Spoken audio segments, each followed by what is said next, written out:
प्यारे बच्चों, आज हम डिस्कस करने जा रहे हैं सेक्स डिटर्मिनेशन। इससे पहले बच्चों हम लोगों ने अपना मेंडल का लॉ देख लिया था, लिंकेज देख लिया था, इसके अलावा प्लियोट्रॉफी हो गया था, पॉलीजेनिक इनहेरिटेंस हो गया था। अब ये मेरा इस चैप्टर से रिलेटेड लास्ट वीडियो है, क्योंकि ये चैप्टर थोड़ा सा लंबा है ना, तो इसको पार्ट पार्ट में मुझे ऐसे बनाना पड़ रहा है। तो बच्चों आज हम डिस्कस करने जा रहे हैं सेक्स डिटर्मिनेशन। बच्चों आप यह जान जाइए कि कोई भी ऑर्गेनिज्म मेल होगा या फीमेल होगा या हर्माफ्रोडाइट होगा, यह जो होता है डिसाइड हो जाता है अर्ली डेवलपमेंट में ही, ठीक है ना। तो ये हमेशा एक मैटर ऑफ कंसर्न रहा, ठीक है ना, साइंटिस्ट के लिए एक मैटर ऑफ कंसर्न रहा कि कैसे सेक्स जो होता है डिटरमाइन हो जाता है, ठीक है ना। तो हम देख लेते हैं क्रोमोसोमल थ्योरी ऑफ इनहेरिटेंस जो है, chromosomal theory of sex determination के तहत हम देख लेते हैं। सबसे पहले जो भी लोगों ने काम किया वो मैक्सिमम किससे पे काम किया, इंसेक्ट पे काम किया। तो आज हम देख लेते हैं कि कैसे जो होता है इंसेक्ट्स में जो होता है सेक्स डिटरमाइन होता है। बच्चों आप यह जान जाइए कि मान लीजिए फीमेल ने एग दिया, ठीक है ना। तो एग का कंस्टिट्यूएंट क्या है, एक तो ऑटोसोम है, ठीक है ना। क्या है, ऑटोसोम है, और प्लस क्या है आपका एक्स क्रोमोसोम है, ठीक है ना। एग में क्या कंस्टिट्यूएंट है, ऑटोसोम है प्लस एक्स क्रोमोसोम है, ठीक है। इसमें जो मेल होता है वह क्या प्रोड्यूस करता है, मेल जो होता है हमेशा 2 टाइप ऑफ स्पर्म प्रोड्यूस करेगा। एक स्पर्म जिसमें क्या रहेगा आपका एक्स क्रोमोसोम रहेगा, और दूसरा ऐसा रहेगा स्पर्म होगा जिसमें एक्स क्रोमोसोम नहीं रहेगा, ठीक है।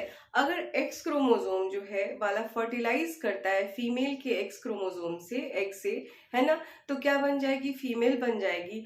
और अगर जो होता है कि जो स्पर्म जिसमें एक्स क्रोमोसोम जो ऑटोसोम के अलावा एक एक्स्ट्रा एक्स क्रोमोसोम है वह नहीं है, अगर वह फर्टिलाइज करता है तो आपका बन जाएगा मेल, ठीक है ना। तो इस तरह का जो मेथड था सेक्स डिटर्मिनेशन का, उसको हम लोगों ने क्या कहा, एक्स ओ, है ना। क्या बोला आपने, एक्स ओ टाइप का सेक्स डिटर्मिनेशन। एक्स जो ओ होता है उसको आप कभी कभी जीरो भी से भी बोलते हैं, ठीक है। तो बच्चों हम लोग ले लेते हैं, आप देख सकते हैं कि हमने ग्रास हॉपर का मान लीजिए हमको लेना है, तो यहाँ पे आपको दिख रहा है मेल कैसा है, ऑटोसोम है, और प्लस इसका क्या है, एक्स ओ है, ठीक है। फीमेल हमने ले लिया, ऑटोसोम है, प्लस क्या है, एक्स एक्स है, ठीक है ना। अब गैमीट बन गया, यहाँ पे जो गैमीट बना उसमें क्या था, एक्स प्लस ऑटोसोम, और ये क्या हो गया विदाउट, है ना, एक्स क्रोमोसोम प्लस ऑटोसोम हो गया।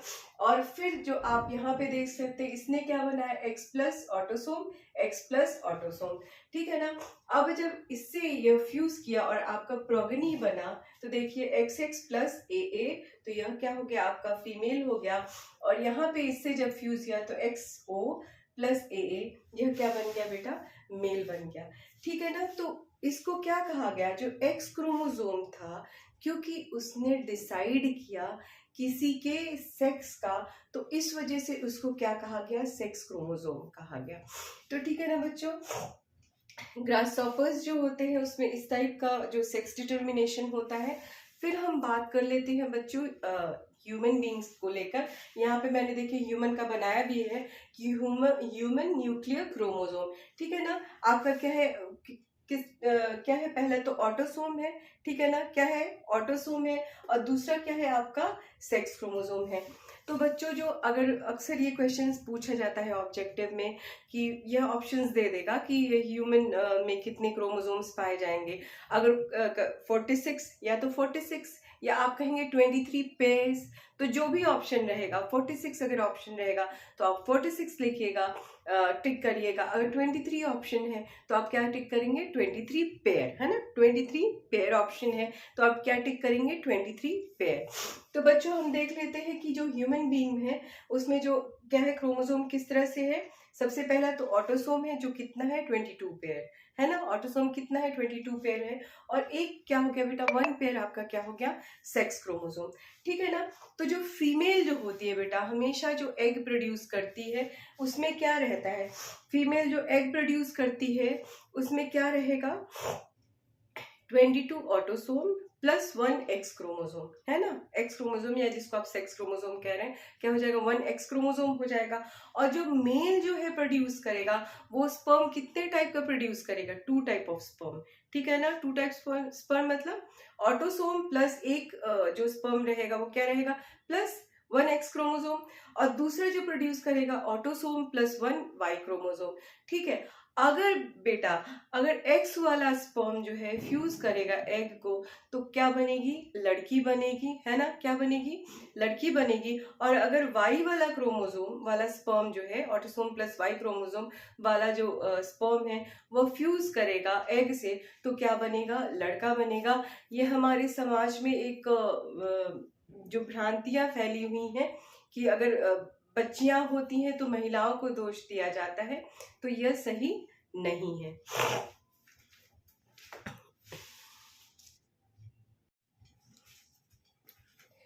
अब हम लोग सेक्स डिटर्मिनेशन जो होता है हनी बी में बात कर लेते हैं। हनी बी में जो है पार्थिनोजेनेसिस पाया जाता है। बेटा जब हम लोग फर्स्ट चैप्टर पढ़ रहे थे तो हमने एक शब्द पढ़ा था पार्थिनोकैर्पिक, है ना, पार्थिनोकैर्पी या पार्थिनोकैर्पिक फ्रूट्स, है ना। तो यानी वह फल, ऐसे फल जो बिना फर्टिलाइजेशन के बनते हैं, उनको आप क्या कहते हैं, पार्थिनोकैर्पिक फ्रूट्स कहते हैं या पार्थिनोकैर्पी कहते हैं। तो सेम समझ जाइए बेटा कि अगर बिना फर्टिलाइजेशन के हो रहा है तो वहां पे आप जान जाएंगे, शब्द आ जाएगा पार्थिनो शब्द आ जाएगा। और यहाँ पे क्योंकि हम लोग क्या बना रहे बेटा, यहाँ पे हम लोगों ने का क्या बन रहा है, ड्रोन बन रहा है ना, बिना फर्टिलाइजेशन के जो भी बन रहा है वो ड्रोन बन रहा है, तो इसको आप क्या कहेंगे, पार्थिनोजेनेसिस। बेटा हम लोग ले लेते हैं, आप जानते हैं कि जो हनी बी होता है, हनी बी में क्या होता है बेटा, एक तो क्वीन होती है, वर्कर्स होते हैं, और तीसरा क्या हो जाता है, आपका ड्रोन हो जाता है। जो क्वीन होती है वो क्या होती है, फर्टाइल फीमेल होती है, ठीक है। जो वर्कर होती है वो क्या होती है, स्टेराइल फीमेल होती है, ठीक है। और ड्रोन जो होता है क्या होता है बेटा, मेल होता है, ठीक है ना। अब यह जान जाइए बेटा कि जब क्या होता है, जब वर्कर जो होती है रॉयल जेली के ऊपर फीड करती है, तो वो क्या बन जाती है, आपका क्वीन बन जाती है। और हर हनीकॉम्ब में एक क्वीन रहती है, ठीक है ना। तो हम जान जाते हैं बेटा कि क्वीन कैसी होती है, डिप्लॉयड होती है। क्वीन कैसी होती है, डिप्लॉयड होती है। क्रोमोसोम की संख्या कितनी हो गई इसमें, 32 हो गई, ठीक है ना। क्वीन ने क्या किया, एग लेइंग किया, है ना, इसने एग लेइंग किया, ठीक है। जाहिर सी बात है, हम लोगों ने पढ़ा था बेटा कि जब भी सेक्सुअल रिप्रोडक्शन होगा तो वहाँ पे मियोसिस होगा ही होगा, है ना। जब भी सेक्सुअल रिप्रोडक्शन होगा मियोसिस होगा ही होगा। और मियोसिस से क्या होगा बेटा, क्रोमोसोम की संख्या आधी हो जाएगी। अब मान लीजिए 32 क्रोमोसोम है, मियोसिस हुआ तो कितना हो गया बेटा, 16 हो गया क्रोमोसोम की संख्या। तो जो एग बनेगा उसमें क्या रहेगा, 16 क्रोमोसोम्स रहेंगे, एग बन गया आपका।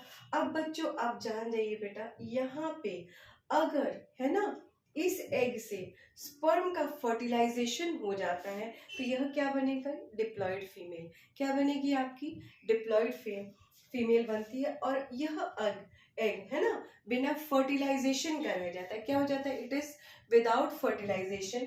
तो आपका क्या बन जाएगा, आपका हैप्लॉइड मेल बन जाएगा, ड्रोन बन जाएगा, जिसमें क्रोमोसोम संख्या कितनी है, 16। अब यहाँ पे हम जान जाते हैं बेटा कि ड्रोन बन गया है बिना फर्टिलाइजेशन के। जाहिर सी बात है क्रोमोसोम की संख्या क्या हो गई है, ऑलरेडी आती है ना। इसमें कितनी है, क्वीन में 32 है, ठीक है, डिप्लॉयड है। और ये ड्रोन क्या है बेचारा, हैप्लॉइड है, इसमें ऑलरेडी क्रोमोसोम की संख्या 16 है। तो क्या इसमें आप मियोसिस कराएंगे, नहीं। इसमें क्या होगा बेटा, जो स्पर्म बनेगा वह किससे बनेगा, माइटोसिस से बनेगा, ठीक है ना। स्पर्म बनेगा किससे बनेगा, माइटोसिस से बनेगा। माइटोसिस बेटा आप लोग जानते हैं कहाँ होता है, आपके सोमैटिक शेल में होता है, इसमें क्रोमोसोम की संख्या बराबर रहती है, ठीक है। मियोसिस कहाँ होता है, मियोसिस हमेशा कहाँ होगा बेटा, जब भी गैमीट्स का फॉर्मेशन होगा। मान लीजिए मेल में क्या हो जाएगा, मेल में आपका टेस्टिस हो जाएगा, फीमेल में क्या हो जाएगा, ओवरी हो जाएगा। जब भी गैमीट की जरूरत होगी, फॉर्मेशन की जरूरत होगी, तो वहां पे क्या होगा, मियोसिस होगा, ठीक है ना। तो यहाँ चूंकि मेल आपका क्या हो गया बेटा, ऑलरेडी हैप्लॉइड है, क्रोमोसोम की संख्या मतलब इसकी 32 है, इसमें 16 है, तो यह क्या होगा, इसमें माइटोसिस होगा।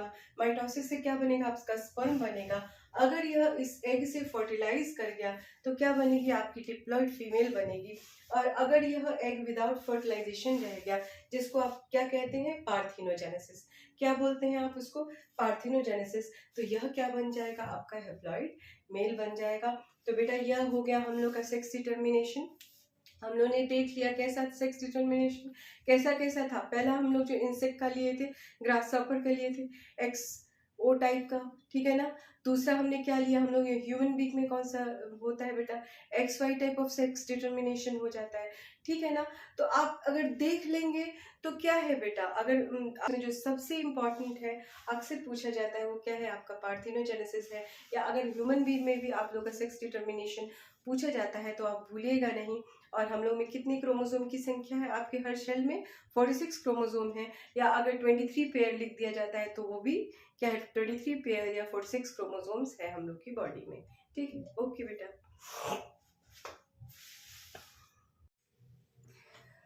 बच्चों हम लोगों ने एक्स जीरो टाइप वाला सेक्स डिटर्मिनेशन देख लिया था जो इंसेक्ट्स में था, और फिर हम लोगों ने X Y method of sex determination भी देख लिया था जो किसमें था, ह्यूमन बीइंग में था। अब हम लोग बात कर लेते हैं बेटा शब्द जो है मेल हेट्रोगैमेटी और फीमेल हेट्रोगैमेटी, है ना। तो अगर हम लोग देख लेंगे तो अगर इंसेक्ट्स का भी देख लेते हैं तो उसमें क्या था बेटा कि जो मेल था वो क्या कर रहा था, 2 टाइप ऑफ स्पर्म प्रोड्यूस कर रहा था, है ना। एक स्पर्म कैसा था जिसमें ऑटोसोम थे और प्लस क्या था, एक्स क्रोमोसोम था। और दूसरा स्पर्म कैसा था, ऑटोसोम था और जिसमें एक्स क्रोमोसोम नहीं थे। तो वह क्या हो गया बेटा, इस कंडीशन को हम लोग ने क्या कहा, मेल हेट्रोगैमेटी। क्योंकि मेल आपके क्या प्रोड्यूस कर रहे थे, 2 तरह के स्पर्म प्रोड्यूस कर रहे थे। और सेम केस हम लोग ह्यूमन बीइंग का ले लेते हैं, ठीक है ना। सेम केस आप अगर ह्यूमन बीइंग का ले लेते हैं तो जो स्पर्म था वो क्या प्रोड्यूस कर रहा था बेटा, जो मेल था वो कितने टाइप ऑफ स्पर्म प्रोड्यूस कर रहा था, 2 तरह का स्पर्म प्रोड्यूस कर रहा था। एक तो जिसमें ऑटोसोम था और पहला क्या था, एक्स क्रोमोसोम था, ठीक है ना। यह मेल जो है प्रोड्यूस कर रहा है गैमीट। दूसरा क्या है आपका ऑटोसोम है, प्लस क्या है आपका वाई क्रोमोसोम है, ठीक है ना। तो यह क्या हो गया बेटा, यह दोनों 2 तरह का स्पर्म प्रोड्यूस कर रहा था। तो इस तरह की सिचुएशन को हम लोगों ने क्या कह दिया, मेल हेट्रोगैमेटी। क्या बोला आपने, मेल हेट्रोगैमेटी। अब हम लोग फीमेल हेट्रोगैमेटी की बात कर लेते हैं। अगर हम लोग फीमेल हेट्रोगैमेटी का बात करते हैं बेटा तो यह आपको देखने को मिलेगा किसमें, बर्ड्स में, ठीक है ना। यह किसमें देखने को मिलेगा आपको, बर्ड्स में। जो बर्ड होती है बेटा उसमें फीमेल का क्या हो जाएगा, आप अगर उसको, उसमें क्या है, ऑटोसोम्स है प्लस सेक्स क्रोमोसोम है जिसको हम लोग डेजिग्नेट करें ZW से, किससे, ZW से, ठीक है ना। देखिए यानी इसमें क्या बन रहा है, 2 तरह के गैमीट्स बन रहे हैं फीमेल में, और मेल में आप कैसे डेजिग्नेट कर रहे हैं इसको, ZZ से, ठीक है ना। किससे डिजिग्नेट करें बेटा, ZZ से। यानी कि फीमेल क्या है बेटा, इसका आपका क्या दिख रहा है, इसका जो सेक्स क्रोमोसोम कैसा है, ZW टाइप में है, और मेल कैसा है, ZZ टाइप में। तो यह क्या, इस सिचुएशन को आप क्या कहेंगे, फीमेल हेट्रोगैमेटी, ठीक है ना। इस सिचुएशन को क्या कहेंगे आप, फीमेल हेट्रोगैमेटी। और बच्चों यह हमारा जो है, जो टॉपिक था सेक्स डिटर्मिनेशन, यह पूरी तरह से कंप्लीट हो गया है, ठीक है। बच्चों हम लोगों ने इससे पहले सेक्स डिटर्मिनेशन कंप्लीट कर लिया उस टॉपिक को। आई होप कि आप लोग को समझ में आ गया होगा। अगर आप लोग को नहीं समझ में आता है कोई टॉपिक तो मेरे कमेंट सेक्शन में डाल दीजिएगा। मैं कोशिश करूंगी कि आप लोग के जो भी डाउट्स क्लियर करने हो उसको क्लियर करूं। अब बेटा हम लोग आगे हैं, हम लोग का जो नेक्स्ट टॉपिक है वो मिटाशन। मिटाशन बेटा हम लोग अगले चैप्टर, जो हम लोग का 5th चैप्टर है उसमें भी पढ़ेंगे, लेकिन ठीक है इसमें भी दिया हुआ है तो इसको हम लोग देख लेते हैं, ठीक है ना। आप लोग शुरू से सुनते आ रहे होंगे कि sudden spontaneous change in gene, अगर अचानक ही कोई जीन में परिवर्तन हो जाता है तो उसको आप क्या कहते हैं, म्यूटेशन कहते हैं, ठीक है ना। बच्चों म्यूटेशन जो है यह जान जाइए कि बेटा कि यह एक क्या हो जाएगा, sudden spontaneous change in gene is termed as mutation. या आप उसको क्या कहेंगे, यह एक फिनोमिना है जिससे क्या होता है, डीएनए में अल्टरेशन हो जाता है, जिसके कारण जो ऑर्गेनिज्म बनता है उसका जीनोटाइप और फिनोटाइप जो होता है चेंज हो जाता है, ठीक है ना। इसी को हम क्या कहते हैं, म्यूटेशन कहते हैं। बच्चों अब हम जान जाते हैं कि म्यूटेशन अलग अलग टाइप के हैं, ठीक है ना। तो सबसे पहले हम लोग डिस्कस कर लेते हैं पॉइंट म्यूटेशन, ठीक है। आप पहले हम लोग डिस्कस कर लेते हैं पॉइंट म्यूटेशन। पॉइंट म्यूटेशन का मतलब है बेटा, अगर एक बेस पेयर है ना, अगर क्या होता है आपका सिंगल बेस पेयर जो होता है चेंज हो जाता है, तो इस तरह के म्यूटेशन को आप क्या कहते हैं, पॉइंट म्यूटेशन कहते हैं। और इसका उदाहरण क्या है बेटा, सिकल सेल एनीमिया, ठीक है ना। अब यह जान लिया, if there is a single base pair change in a gene then it is termed as point mutation, और इसका एग्जांपल क्या है, सिकल सेल एनीमिया। दूसरा हम लोग देख लेते हैं क्या है, फ्रेम शिफ्ट म्यूटेशन, ठीक है ना। क्या होता है, फ्रेम शिफ्ट म्यूटेशन, ठीक है। आप यह जान जाइए बेटा कि बायोलॉजी में जो वर्ड हम लोग इस्तेमाल करते हैं उसी में उसका मीनिंग छुपा हुआ होता है ना। हमने कहा फ्रेम शिफ्ट म्यूटेशन, अगर अल्टरेशन होता है डीएनए के सीक्वेंस में, है ना, डिलीशन के द्वारा, है ना, या कुछ इंसर्ट कर दिया जाता है, ठीक है ना, इंसर्जन के द्वारा, इंसर्ट करने के द्वारा, तो क्या हो जाता है आपका पूरा जो डीएनए का जो फ्रेम है, रीडिंग फ्रेम है, वह क्या हो जाता है, डिस्टर्ब हो जाता है। और इसको हम लोग क्या कहते हैं, फ्रेम शिफ्ट म्यूटेशन। क्या बोलते हैं आप लोग इसको, फ्रेम शिफ्ट म्यूटेशन। अब बेटा यह जान जाते हैं कि म्यूटेशन होता कैसे है, ठीक है ना। म्यूटेशन के काफ़ी सारे कॉजेज हैं, उसके अलावा एजेंट्स भी हैं जिनको हम क्या कहते हैं, म्यूटाजेंस। क्या बोलते हैं आप उसको, म्यूटाजेंस। यह जो होते हैं केमिकल भी हो सकते हैं और कुछ फिजिकल एजेंट्स भी हैं, ठीक है ना। फिजिकल एजेंट्स में आप जान लीजिए बेटा क्या है, यूवी रेज, है ना। क्या है, यूवी रेज। यूवी रेज क्या करता है बेटा, अक्सर जो है ओजोन लेयर क्या करता है, हमारा सुरक्षा करता है अल्ट्रावायलेट रेज से, ठीक है ना। अगर यह सीधे, अगर हमारी ओजोन लेयर नहीं रहती और सीधे यूवी रे आता और तक, तो कितना खतरनाक सिचुएशन रहता। तो हम लोग जान जाते हैं कि बेटा म्यूटाजेंस में क्या हो जाएगा आपका, कुछ केमिकल म्यूटाजेंस हो जाएंगे, यानी म्यूटाजेंस मतलब वो जो म्यूटेशन को कॉज कर रहे हैं, ठीक है ना। तो कुछ क्या हो जाएंगे, केमिकल हो जाएंगे, कुछ आपके फिजिकल एजेंट्स हो जाएंगे। फिजिकल एजेंट्स में क्या हो जाएगा आपका, यूवी रेज हो जाएगा। और अब बच्चों हम लोग बढ़ जाते हैं अपने नेक्स्ट टॉपिक पे, जिसको आप क्या कहते हैं, पेडिग्री एनालिसिस, ठीक है ना।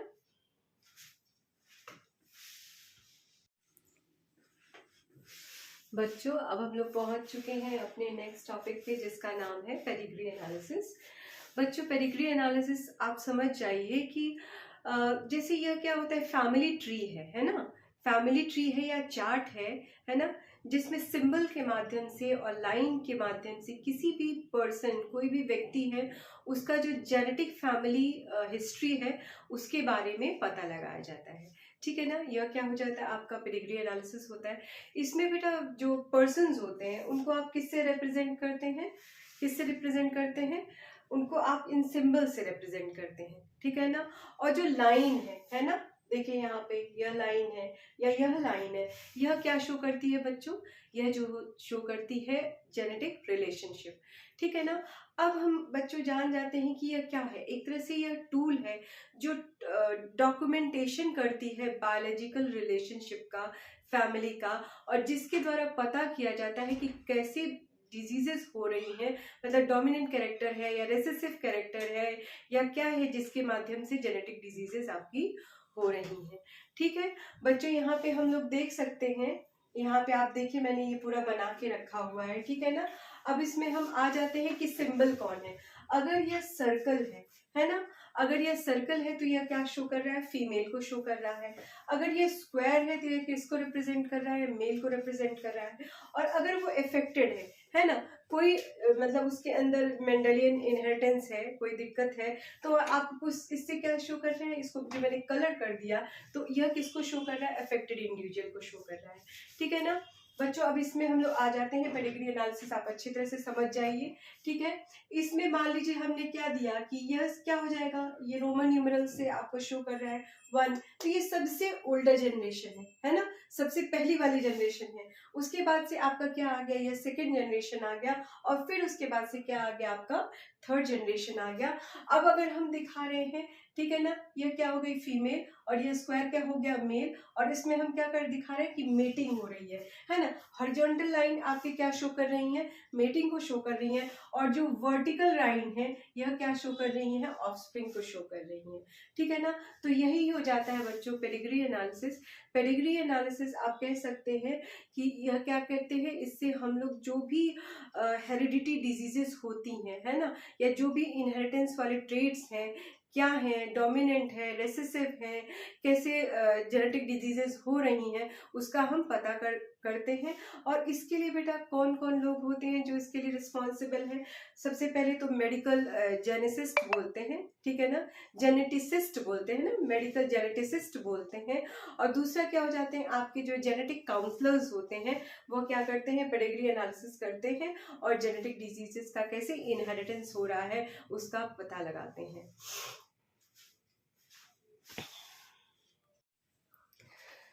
बच्चों हम लोगों ने पेडिग्री एनालिसिस देख लिया था, ठीक है ना। अब हम लोग आ गए बच्चों डिसऑर्डर के ऊपर, जिसमें आप जानते हैं बच्चों की जो जेनेटिक डिसऑर्डर होता है वो क्या हो जाता है, इसको कैटेगराइज कर देते हैं आप। सबसे पहले क्या है, मेंडेलियन डिसऑर्डर, और दूसरा क्या हो जाता है, क्रोमोसोमल डिसऑर्डर, है ना। तो पहले हम लोग क्या करते हैं, मेंडेलियन डिसऑर्डर हम लोग देख लेते हैं, ठीक है ना। मेंडेलियन डिसऑर्डर वह होता है बेटा जिसमें म्यूटेशन हो जाता है सिंगल जीन में, ठीक है ना, या म्यूटेशन हो जाता है या अल्टरेशन हो जाता है सिंगल जीन में। तो इस तरह के डिसऑर्डर को आप क्या कहेंगे, मेंडेलियन डिसऑर्डर। और जो मेंडेलियन डिसऑर्डर जो होता है अपना इनहेरिटेंस शो करता है, जिसको हम लोग एनालाइज कर सकते हैं पेडिग्री एनालिसिस के द्वारा। तो बच्चों यह जान जाते हैं कि मेंडेलियन डिसऑर्डर कौन कौन से हैं। मैंने यहाँ पे नाम लिख रखा हुआ। सबसे पहले आप देख लीजिए हेमोफीलिया। हेमोफीलिया मतलब क्या होता है कि ऐसे पेशेंट जो होते हैं उनका ब्लड जो है क्लॉटिंग नहीं हो पाता, क्योंकि जो फैक्टर्स होते हैं उसमें जो एक फैक्टर होता है, क्या होता है, वो नहीं होता है, जिसके कारण से ब्लड का क्लॉटिंग नहीं हो पाता। और एक बार हाथ कटता है तो लगातार ही खून बहता, हाथ है जो भी पार्ट कट हो तो लगातार ही खून बहता जाता है। दूसरा हम जान जाएंगे बच्चों, कलर ब्लाइंडनेस।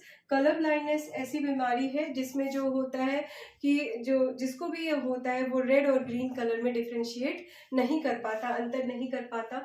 तीसरा बच्चों आ गया बेटा सिकल सेल एनीमिया, ठीक है ना। यह जो दो बीमारियां हैं बेटा आप लोग देख लेंगे, यह जो दो बीमारियां, ये कौन सी बीमारियां हैं, यह जो है सेक्स लिंक्ड, एक्स क्रोमोसोम पे इसके जीन है, ठीक है ना, मतलब सेक्स लिंक्ड इनहेरिटेंस है ये, ठीक है ना। क्या है, एक्स क्रोमोसोम के इसके ऊपर इसका जीन है। उसके बाद से आपका आ जाता है बेटा सिकल सेल एनीमिया, फिनाइलकीटोन्यूरिया और थैलेसीमिया। यह क्या हो जाता है बेटा, यह ऑटोसोमल ट्रेट है। अब यह जान जाइए बेटा सिकल सेल एनीमिया आप लोग अच्छे से पढ़ चुके हैं। दूसरा हम लोग चौथा जो हम लोग फिनाइलकीटोन्यूरिया। फिनाइलकीटोन्यूरिया बच्चों वह बीमारी होती है, यह भी क्या है, एक ऑटोसोमल रिसेसिव ट्रेट है।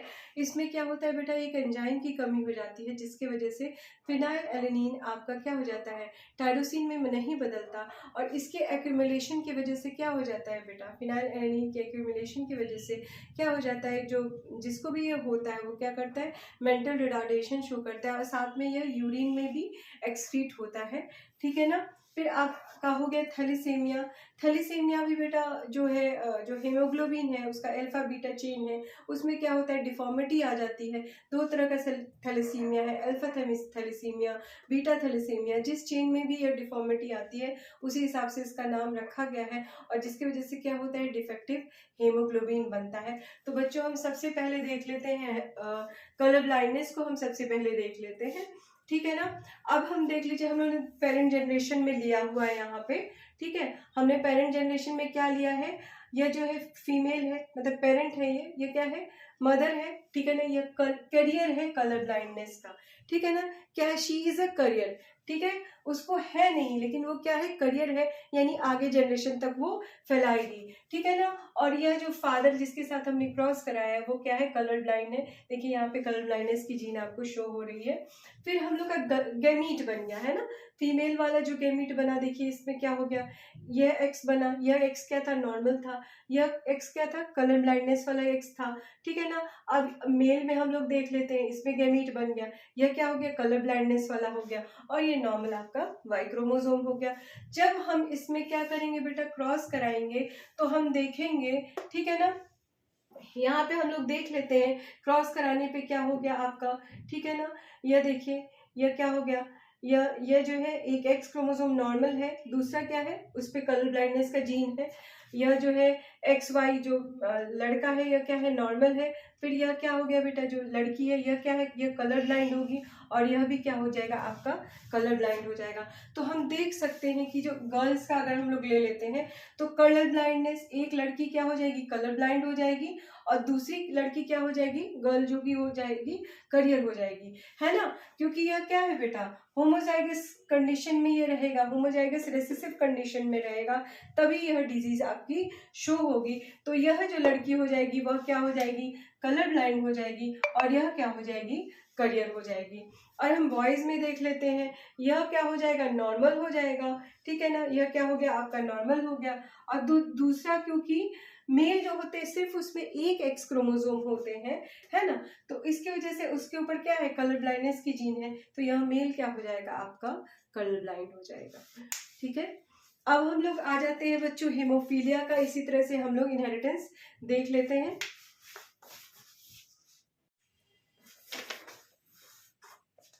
कलर ब्लाइंडनेस बच्चों यह जान जाइए कि जो कलर ब्लाइंडनेस होता है उसमें क्या होता है, जो पर्सन जो होता है वो रेड और ग्रीन कलर की में डिफ्रेंशिएट नहीं कर पाता, क्योंकि जो रेड कोन होता है और ग्रीन वाला कोन होता है उसमें क्या होता है, एबनॉर्मलिटी होती है, प्रॉब्लम होती है, जिसके कारण वह डिफ्रेंशिएट नहीं कर पाता।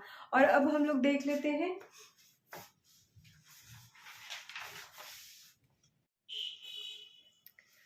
बच्चों, हम लोगों ने कलर ब्लाइंडनेस देख लिया था, और जो कलर ब्लाइंडनेस था वो क्या था, सेक्स लिंक्ड रेसेसिव ट्रेट था, ठीक है ना। और सेम वैसे ही हेमोफीलिया भी क्या है बेटा, सेक्स लिंक्ड रेसेसिव ट्रेट है।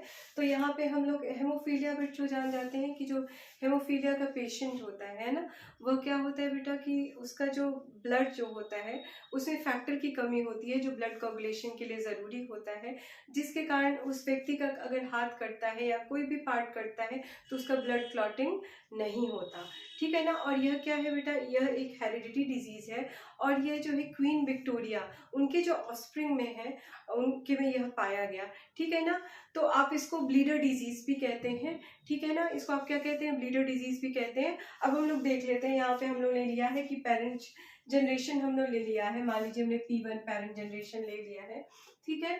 इसमें मदर कैसी है बेटा, वो करियर है हेमोफीलिया की, ठीक है, यानी कि उसका जो एक एक्स क्रोमोसोम है उस पर क्या है, हेमोफिलिक जीन है आपका, और दूसरा जो मेल है वो क्या है आपका नॉर्मल है, ठीक है ना। अब इसमें गैमीट बन गए, तो जो मदर ने गैमीट बनाया, क्या बनाया, एक तो नॉर्मल एक्स वाला बनाया, दूसरा एक्स एक्स यानी कि हेमोफीलिया वाला बनाया, ठीक है ना। और जो फादर है वो नॉर्मल है, तो उसने क्या गैमीट बनाया, एक्स गैमीट बनाया, और दूसरा गैमीट क्या बन गया आपका, वाई गैमीट बन गया।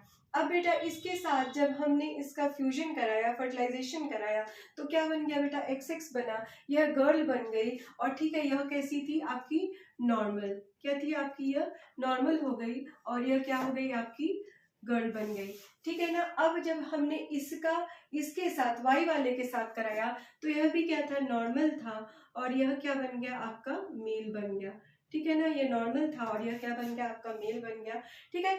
अब जब इसका हमने, है ना, इसके साथ क्रॉस कराया तो देखिए यह क्या बनी आपकी फीमेल बन गई, ठीक है ना, और यह कैसी थी, करियर थी, ठीक है, यह क्या है, करियर है, यह क्या करेगी, आगे की जनरेशन को इस हेमोफिलिक जीन को ट्रांसफर करेगी, यह खुद इसकी विक्टिम नहीं रहेगी, ठीक है ना। और फिर क्या बन गया बेटा, जब हमने इसका इसके साथ कराया, है ना, इसका हमने इसके साथ कराया, तो आप देख सकते हैं कि यहाँ पे क्या बन गया आपका, जो मेल बन गया, और वो कैसा था आपका, हेमोफिलिक था, ठीक है ना। तो बच्चों इस तरह के क्वेश्चंस एग्जाम में पूछे जाते हैं, जिसमें पूछा जाता है कि पेरेंट्स है, अगर मदर करियर है और फादर नॉर्मल है, कुछ भी पूछा जा सकता है, तो आप बता दीजिए कि जो गर्ल चाइल्ड है, बॉय चाइल्ड है, उसमें कितना परसेंटेज रहेगा हेमोफीलिया होने का या कलर ब्लाइंडनेस होने का, कितनी संभावनाएं रहेंगी। तो यह क्या करेंगे बेटा, आप लोग उसको ध्यान से देखिएगा, ठीक है, और एग्जाम में करिएगा। फिर बच्चों हम लोग इसके बाद से ये हम लोग ने हेमोफीलिया डिस्कस कर लिया, कलर ब्लाइंडनेस डिस्कस कर लिया, फिर हमारा आ जाता है बच्चों फिनाइलकीटोन्यूरिया, ठीक है ना। फिनाइलकीटोन्यूरिया बच्चों क्या है, ये ऑटोसोमल रेसेसिव ट्रेट है, ठीक है ना, क्या है, ऑटोसोमल रेसेसिव ट्रेट है, ठीक है। और इसमें क्या होता है बेटा, ये जो होता है कि इसमें जो होता है कि एंजाइम की कमी होती है, जिसके कारण क्या होता है, फिनाइल एलेनिन जो होता है वह क्या होता है, वह टायरोसिन में नहीं बदलता, और जिसकी वजह से क्या हो जाता है, इसका एक्यूमुलेशन हो जाता है बॉडी में, ठीक है ना, ब्रेन में एक्यूमुलेशन हो जाता है, तो मेंटल रिटार्डेशन होता है। और इसके अलावा बेटा यूरिन में भी इसका एक्सक्रीशन होता है। बाद में जो मैंने बताया कि फिनाइलएलेनिन टायरोसिन में नहीं बदलता, तो यह किस में बदल जाता है, फिनाइल पार्विक एसिड में बदल जाता है, ठीक है। फिर उसके बाद से हम लोग देख लेते हैं बेटा थैलेसीमिया। यह भी क्या है, एक ऑटोसोमल रेसेसिव ट्रेट है, ठीक है ना। इसमें हेट्रोजाइगस पेरेंट्स होते हैं जिनके अंदर जीन रहती है, और वह जो है ट्रांसफर करते हैं बच्चे में। जो बच्चा क्या रहेगा, होमोजाइगस कंडीशन में रहेगा, ठीक है ना। और इसमें क्या होता है बेटा, जो हीमोग्लोबिन होता है उसमें क्या होता है, अगर अल्फा चेन में, अल्फा ग्लोबिन चेन में डिफेक्ट आया तो आप उसको अल्फा थैलेसीमिया बोलेंगे। बीटा ग्लोबिन चेन में डिफेक्ट आया तो आप उसको क्या कहेंगे, बीटा थैलेसीमिया कहेंगे। और यह क्या है, जो बेटा ब्लड से रिलेटेड डिसऑर्डर है, ठीक है ना। और इसमें क्या बनेगा, आपका डिफेक्टिव हेमोग्लोबिन बनेगा। तो बच्चों हम लोग ने देख लिया मेंडेलियन डिसऑर्डर। अब हम लोग डिस्कस कर लेते हैं क्रोमोसोमल डिसऑर्डर को।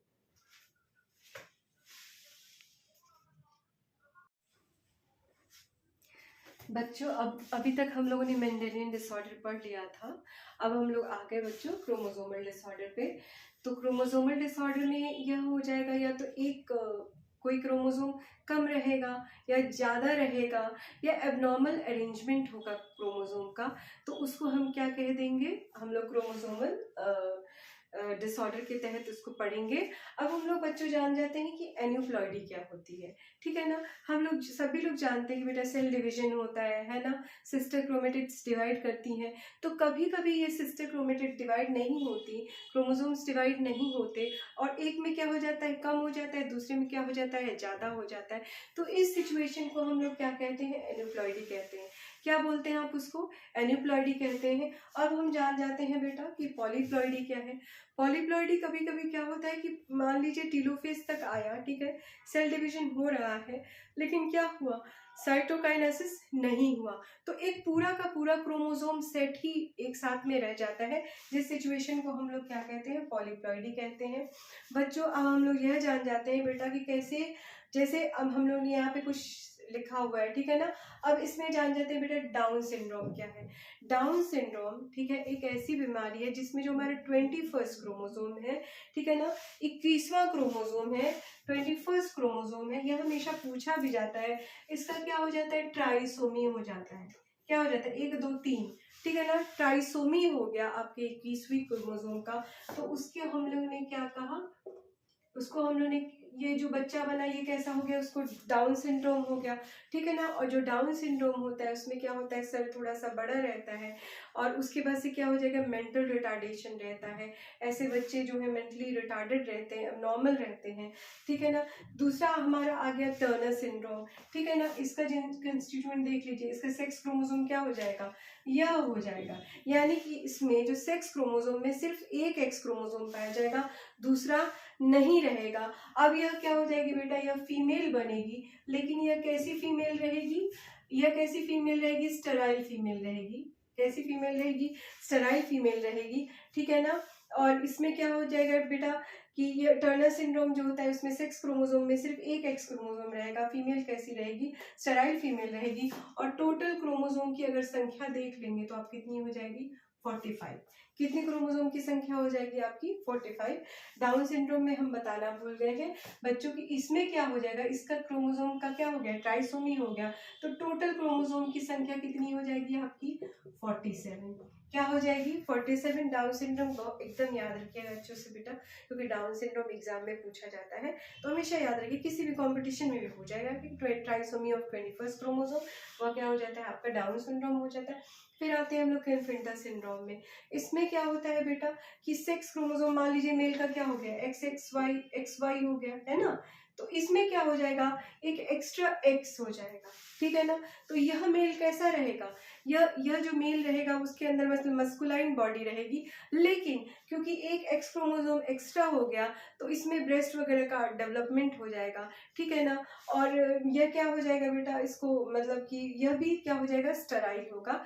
तो बच्चों हम लोग जान गए अभी तक हम लोगों ने आज, और बहुत ही अच्छा लग रहा है कि हमारा यह 4th चैप्टर जो काफ़ी लंबा था लेकिन कंप्लीट हो गया।